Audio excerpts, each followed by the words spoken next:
Hi, folks. I'm Al Roxburgh, and these dispatches are brief reflections and comments on what I've been experiencing and observing during this week. And one of the things that's cropped up for me this week numerous times in conversation and social media is a growing sense of anxiety being expressed by pastors.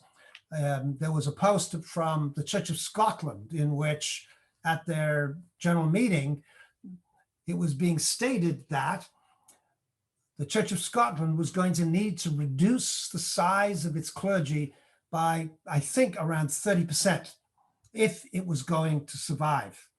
Now, that's a huge number, and that's an incredible statement.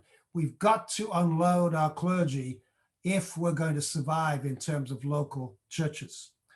But even beyond that, I was watching Facebook posts of clergy saying to people, be sensitive to your pastors because they're going through a lot right now. They're anxious.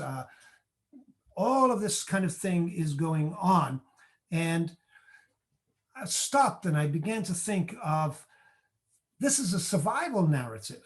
And it seems to be that we're looking at a whole emergence of anxiety amongst clergy about their roles and their identity. A friend of mine in conversation about this said that pre-COVID, all that anxiety was there in terms of the role of what was happening to congregations. But when COVID came along, because it was so disruptive, it almost put that anxiety away and created new challenges, how to get services going online, how to do all of this.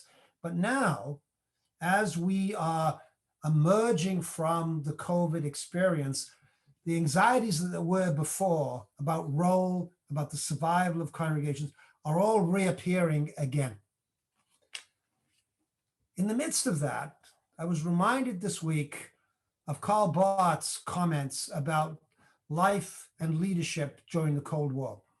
When Barth reflected upon the anxieties of his society at that time, the fear of the USSR, the fear of the atomic bomb and all that that would mean for people.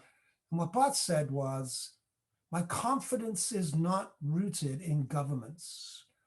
And my confidence is not rooted in our human capacity as leaders to manage and fix things. He said, there is another government, using that metaphor, and it is God's government. In other words, God is the agent and God is at work. And what I wanted to say in the midst of the anxieties that I'm picking up is that that is still true. That in the midst of all of this, God is at work. The Spirit is creating a new future. And the invitation to clergy for me is to lay down the anxiety in the confidence that God is at work.